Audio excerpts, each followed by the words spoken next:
जय हिंद दोस्तों। जीसीसी ने भी पाकिस्तान को दरकिनार कर दिया है। अब पाकिस्तान को वो तेल नहीं मिलेगा और गल्फ या सऊदी से उनको कोई पैसा नहीं मिलने वाला है, क्योंकि नरेंद्र मोदी और डॉक्टर जयशंकर के प्रयासों के बाद से जीसीसी भारत के कुनबे में आ चुका है और जीसीसी का जो हाथ पाकिस्तान के ऊपर था वो हटता हुआ दिख रहा है। हाल ही में जीसीसी के अंदर मिनिस्ट्रीज की मीटिंग्स हुई थी और इस मीटिंग में पाकिस्तान को नहीं बुलाया गया। ऐसी बात है, भिखमंगे को कौन बुलाएगा। आप इस वीडियो को एंड तक जरूर देखिएगा, काफी इंटरेस्टिंग इन्फॉर्मेशन है। अगर आप चैनल पर नए हैं, चैनल को सब्सक्राइब करना मत भूलिएगा। तो इंडिया और जीसीसी की जो फर्स्ट एक मिनिस्ट्रियल डायलॉग हुआ है, उसमें अगर आप देखें तो जो जॉइंट कम्युनिके है, एक तो पाकिस्तान को हमेशा हमेशा के लिए सोच लेना चाहिए कि वो जो पाकिस्तान की अरब वर्ल्ड में अहमियत थी वो खत्म हो गई है।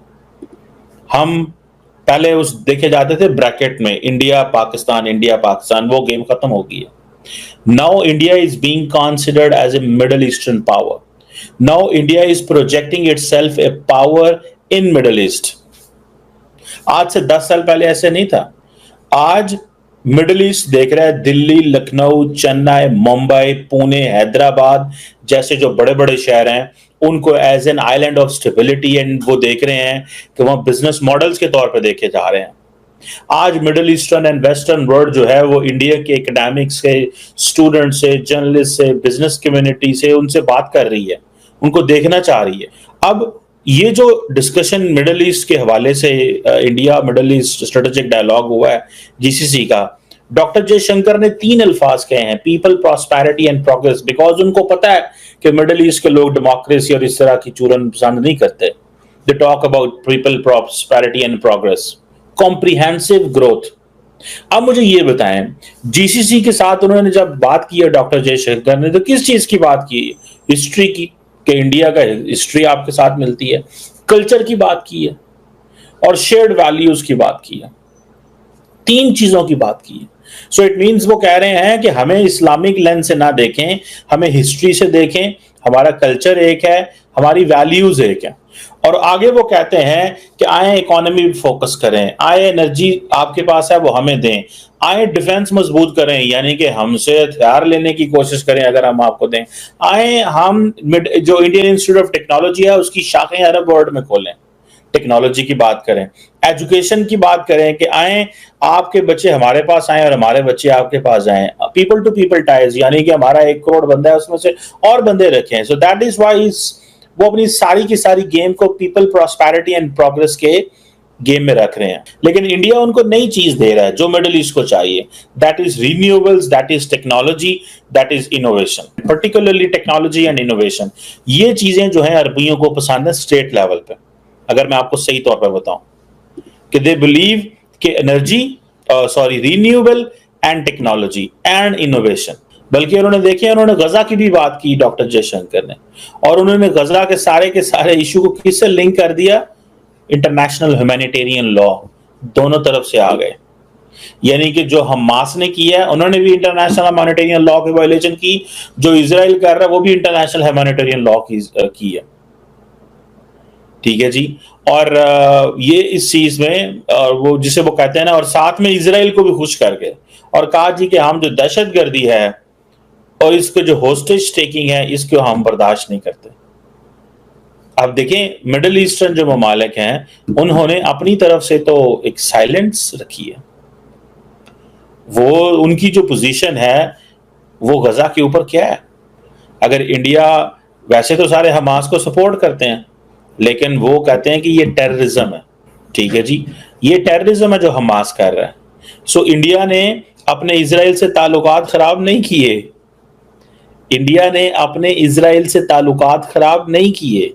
इंडिया ने हमास को as a terrorism, act of terrorism कहा है, लेकिन अरब वर्ल्ड वहां पे खामोश रहे। ये तो मुद्दा है, इंडिया के साथ टूरिज्म बढ़ा रहे हैं, इंडिया के साथ आईटी के अंदर इन्वेस्ट करें, तभी तो वो इंडिया को फ्रंट चेयर दे रहे हैं। बादशाह की चेयर पे इंडिया को बिठा रहे हैं, गल्फ कंट्री इंडिया के सामने बैठी है कि भाई बायलैटरल ट्रेड में बात कुछ दहाइयां पीछे चले जाएं, देखें गल्फ को कोई भी नहीं पूछता था। मुझे ये बताएं कि ये जितनी भी गल्फ कंट्री है, जितने मुस्लिम उम्मा का लीडर सऊदी अरब है, ये देखिए पहले इन गल्फ कंट्रीज का इंटरेस्ट अमेरिका के साथ बहुत था, अमेरिका का इंटरेस्ट भारत के साथ जुड़ा है। अब ये कंट्रीज इंडिया, पहले अमेरिका के पीछे ये मुस्लिम कंट्रीज खड़ी हो रही थी, अब इंडिया के पीछे खड़ी हो रही है। इस ग्लोबली इस पूरे रीजन में देखें तो इंडिया कितनी बड़ी पावर बन गया है, बताएं। इंडिया पावर तो बन गया है, ठीक है। अब जो है असल में हर कंट्री को अपने जो हैं वो बेनिफिट्स नज़र आ रहे होते हैं, क्योंकि देखें इस वक्त जो है मसलन वो कंट्री विलेज बन चुका है पूरी दुनिया।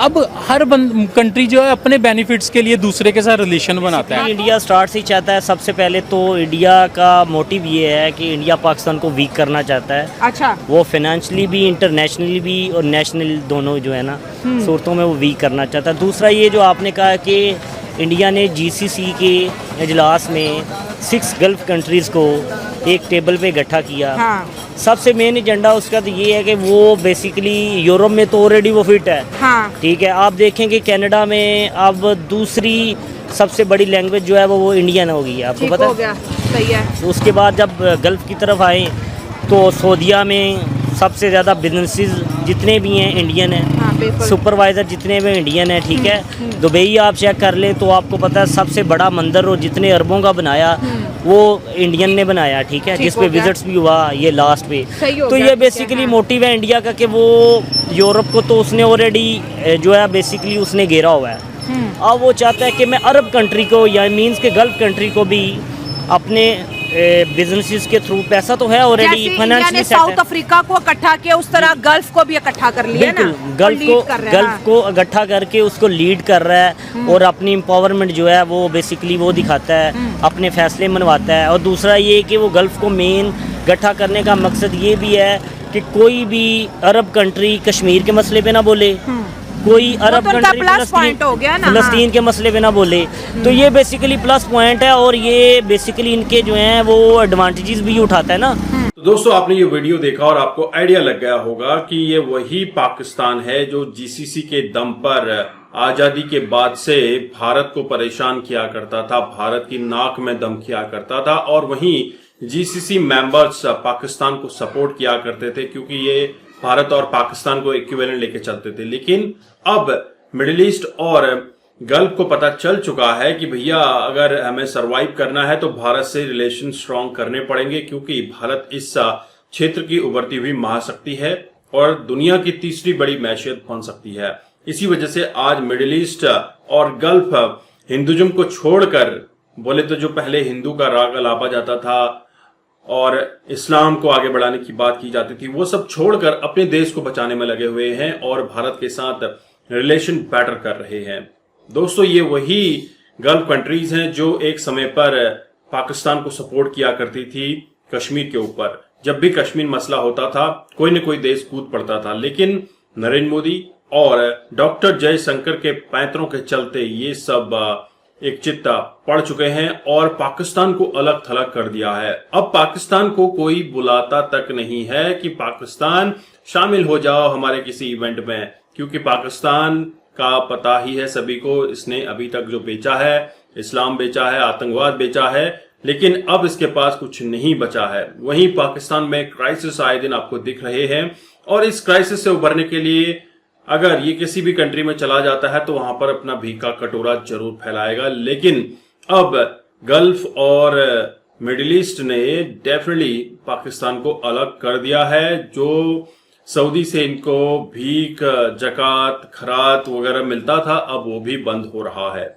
दोस्तों सऊदी अरब और मिडिल ईस्ट ने पाकिस्तान के ऑफिसर्स को बीच में तलब भी किया था कि अपने यहां से भिखारी भेजना बंद करो, क्योंकि पाकिस्तान के अंदर जो सबसे बड़ी इंडस्ट्री है $5 बिलियन की, वो है बैगिंग की, भीख मांगने वाली इंडस्ट्री है। अगर आप पिछले वीडियोस देखें वहां पे आपको पता चलेगा कि एक भिखारी दिन में 2000 से 3000 रुपए कमा रहा है भीख मांगकर। तो ये बहुत बड़ी इंडस्ट्री है और ये सिर्फ पाकिस्तान में ही नहीं दुनिया के देशों में भी फैल चुकी है। एक भिखारी जापान में भी भीख मांगता हुआ पकड़ा गया जो कि पाकिस्तान से बिलोंग करता था। वो जापानी ने पाकिस्तानी को भीख नहीं दी तो उसने फिर उसको कूटना शुरू कर दिया। उसके बाद जब पुलिस केस हुआ तो पता चला कि ये एक पाकिस्तानी है जो कि सिर्फ भीख मांगने का ही काम करता है। उसके बाद जापानी गवर्नमेंट भी सतर्क हो चुकी है। दोस्तों आपके क्या विचार हैं जरूर कमेंट कीजिएगा। चैनल पर नए हैं चैनल को सब्सक्राइब करें। हम आपको मिलते हैं अगले वीडियो में, तब तक अपना ध्यान रखिए। जय हिंद, जय भारत, जय श्री राम।